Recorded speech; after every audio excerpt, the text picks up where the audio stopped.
వికారాబాద్ జిల్లా దుధ్యాల మండలం లగచెర్లకి ST commission బృందం చేరుకుంది.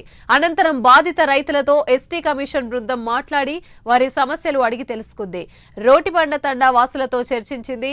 పోలీసులు అర్ధరాత్రి కరెంటు తీసేసి ఇంటి తలుపులు పగలగొట్టి లోపలికొచ్చి అసభ్యంగా ప్రవర్తించారని మహిళలు ఫిర్యాదు చేశారు. ఏ తప్పు చేయని తమ పిల్లలను తమ వాళ్లను అకారణంగా అరెస్ట్ చేసి తీసుకెళ్లారని మహిళలు వాపోయారు.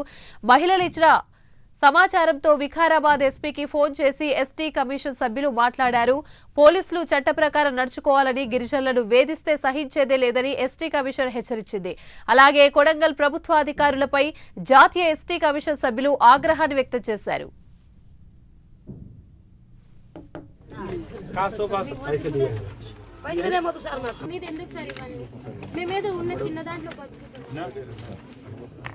అయితే ఒకటి మీకు కూడా ఒక మాట చెప్పాలమ్మా,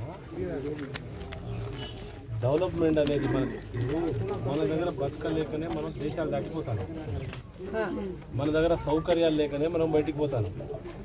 ఏమైనా మంచి జరిగి ఒక నలుగురికి ఉపయోగపడుతుంది అంటే దాన్ని మనం సహకరించవచ్చు, కానీ దానికి తగ్గట్టు అన్నీ మీకు కూర్చోబెట్టి న్యాయం చేసినప్పుడు చేయొచ్చు. లేకపోతే మీకు న్యాయం లేకపోతే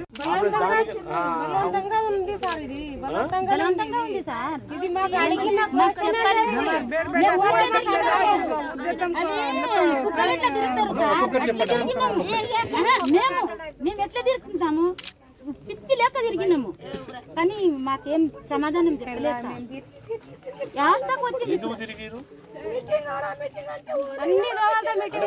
ఇంతవరకు మనం పోవద్దని ఊర్లో కూర్చున్నాం అందరం కలిసి. అన్ని ఊరోళ్ళు తండ్రులు చుట్టుపక్కల వాళ్ళు అందరు ఉన్నారు, చాలా మంది ఉన్నారు. వచ్చి కూర్చుంటే అంతట్లా సార్ వచ్చిండు. సార్ వస్తే గో బ్యాగ్ అనుకుంటా పోయినాం సార్, అడ్డం పోయినాము. గొడవ అయింది సార్.